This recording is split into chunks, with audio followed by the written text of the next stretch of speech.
ketika Nabi Adam alaihissalam diturunkan Allah ke muka bumi, maka para malaikat pun berkata, "Wahai Tuhanku, apakah engkau jadikan di sana orang yang akan berbuat kerusakan dan menumpahkan darah? Padahal kami selalu memujimu dan menyucikanmu." Allah Subhanahu wa Ta'ala berfirman, "Aku mengetahui apa yang tidak kalian ketahui." Para malaikat berkata, "Wahai Tuhanku, kami lebih taat kepadamu daripada anak cucu Adam."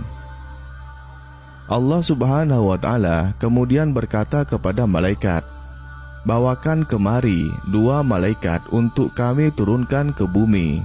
Lalu kita lihat bagaimana keduanya berbuat." Lalu datanglah 2 malaikat menghadap Allah. Mereka berkata, "Wahai Tuhanku, kami adalah Harut dan Marut yang siap diturunkan ke muka bumi." Setelah ribuan tahun penciptaan Nabi Adam alaihissalam, kedua malaikat itu pun turun di kota Babilonia.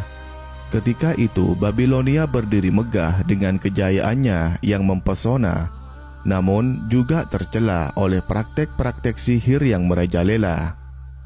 Kedatangan mereka bukanlah untuk menyebarkan kerusakan, melainkan untuk mengajarkan kepada umat manusia tentang bahaya yang ditimbulkan oleh sihir dan untuk menguji keteguhan iman mereka. Saat itu, warga di sana diliputi oleh kegelisahan sekaligus kesyirikan akibat tersebarnya ilmu sihir. Kala itu, kota yang dipimpin oleh Raja Nebukadnezar sangatlah berantakan. Sihir yang menyebar bahkan menimbulkan penyakit serta penceraian suami istri. Penyebaran sihir berawal saat Raja Nebukadnezar menahan orang-orang Yahudi setelah menyerang Palestina. Ketika sampai di kota Babilonia, para tawanan itu mulai memainkan sihir. Mereka lalu membuat warga Babilonia ketakutan dengan membuat lingkaran besar sebagai lingkaran sihir. Lalu diutuslah malaikat Harut dan Marut untuk mengajarkan sihir kepada warga Babilonia. Hanya saja bukan untuk berbuat jahat, melainkan hanya untuk menjelaskan hakikat ilmu sihir. Mereka memilih kota ini karena Babilonia telah menjadi pusat penyebaran ilmu sihir, tempat orang-orang dengan mudah tergoda oleh kekuatan yang menjanjikan keuntungan duniawi, tetapi sejatinya mengarah pada kehancuran rohani. Mereka berdua diberi wujud manusia agar dapat berinteraksi langsung dengan penduduk Babilonia, mengajarkan kepada mereka bahwa apa yang mereka anggap sebagai kekuatan adalah sesungguhnya kelemahan, dan apa yang mereka pandang sebagai ilmu adalah sebuah ketidaktahuan. Kedua malaikat itu kemudian mengumpulkan orang-orang yang tertarik dengan ilmu sihir, dan kemudian memulai mengajarkan beberapa aspek darinya. Namun dengan peringatan yang jelas dan tegas bahwa ilmu ini hanyalah ujian dan harus dihindari. Namun pesan mereka tidak selalu diterima dengan baik. Banyak di antara penduduk Babilonia yang tergoda oleh kekuatan sihir dan mengabaikan peringatan Harut dan Marut. Mereka menggunakan ilmu sihir untuk keuntungan pribadi, menciptakan konflik dan kerusakan dalam masyarakat. Selama turun di bumi, malaikat Harut dan Marut dititipkan nafsu oleh Allah sebagaimana manusia. Lama-kelamaan mereka merasakan hasrat sebagaimana manusia, seperti haus, lapar, marah, dan nafsu birahi.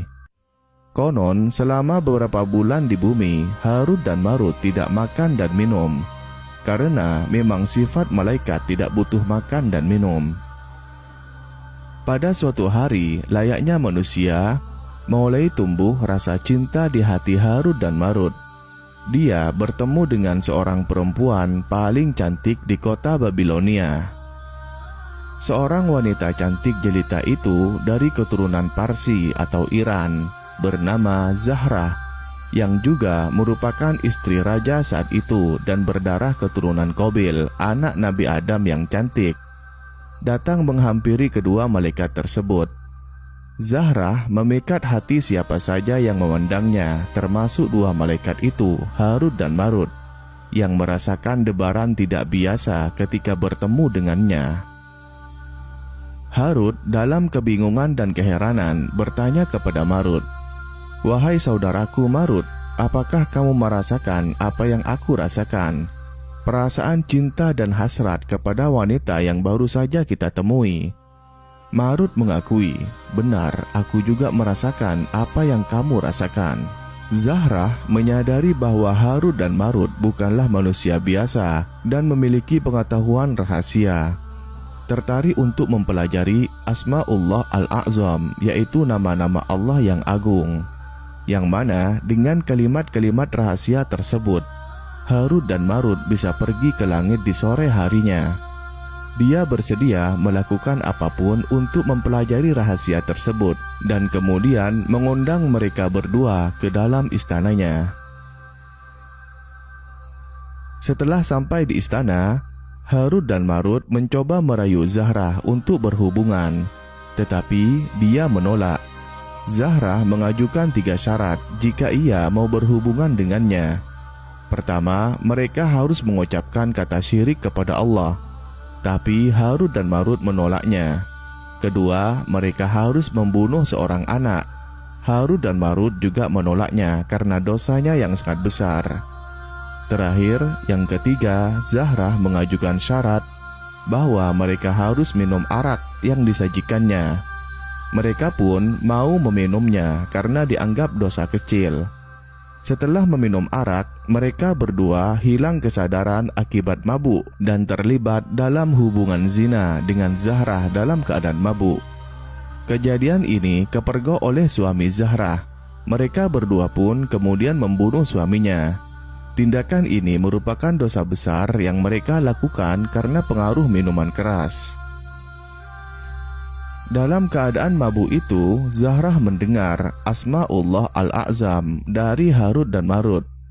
Setelah melafazkannya, wanita ini kemudian diubah menjadi sebuah planet yang sekarang dikenal sebagai planet Venus, atau dalam bahasa Arab disebut dengan Zuhrah. Ketika Harut dan Marut sadar dari kemabukan, mereka menyadari kesalahan besar yang telah dilakukan. Mereka ingin kembali ke langit, namun Allah tidak mengizinkannya. Allah berfirman kepada mereka, "Sekarang kalian berdua pilih, apakah kalian ingin menerima hukuman di dunia atau di akhirat?"